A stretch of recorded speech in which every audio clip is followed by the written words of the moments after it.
Hi மக்களே, எல்லோரும் எப்படி இருக்கீங்க? எல்லோரும் நல்லா இருக்கணும்னு கடவுளை வேண்டிக்கிட்டு இன்றைக்கி எங்கள் வீட்டில் மார்னிங் டிஃபன், மதியம் லஞ்ச் என்னென்னு பார்த்துடலாமா? மார்னிங் டிஃபன் பார்த்திங்கன்னா தோசை வித்து சட்னி பண்ணியிருந்தேன். சட்னி வந்து கருவேப்பிலை சட்னி பண்ணியிருந்தேன். ஓகேவா? கருவேப்பிலை சட்னி வச்சு அப்போ தான் தாளித்து ஊற்றிருந்தேன். அதனால் இந்த மாதிரி இருக்குது. அதுலேருந்து கொஞ்சமாக எடுத்து தட்டில் வச்சு சாப்பிட்டாச்சு. காலையில் சாப்பாடு.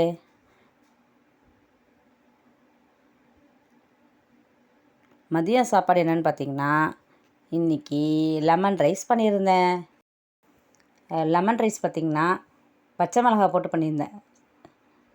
காஞ்ச மிளகா போட்டு பண்ணிங்கன்னா வேறு மாதிரி இருக்கும். பச்சை மிளகா போட்டிங்கன்னா அதுக்கு டேஸ்ட்டு வேறு மாதிரி இருக்கும். ஓகேவா? இதுக்கு சைட் டிஷ் என்னென்னு பார்த்திங்கன்னா வெண்டைக்காய் ஃப்ரை பண்ணியிருந்தேன். வெண்டைக்காய் ஃப்ரை ரொம்ப நல்லா இருந்தது. அதுக்கு வந்து சாம்பார் பவுட்ரு தான், அதாவது நான் வீட்டில் அரைக்கிற மசாலா பவுட்ரு தான் போட்டு பண்ணியிருந்தேன். அது ரொம்ப நல்லா வந்திருந்தது. இதுதான் இன்றைக்கி லன்ச்சு. ஓகேவா?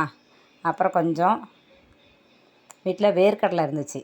அந்த வேர்க்கடலையும் அவிச்சு வச்சுருந்தேன். அதையும் மார்னிங் டிஃபன் தோசையும் வச்சு காலையில் சாப்பிட்டாச்சு. உங்கள் வீட்டில் என்ன டிஃபன், என்ன லஞ்சுன்னு கமெண்ட்ஸில் சொல்லுங்கள். எங்கள் வீட்டில் லஞ்சு டிஃபன் பிடிச்சிருந்தா லைக் பண்ணுங்கள், ஷேர் பண்ணுங்கள், சப்ஸ்கிரைப் பண்ணுங்கள். தேங்க்யூ மக்களே.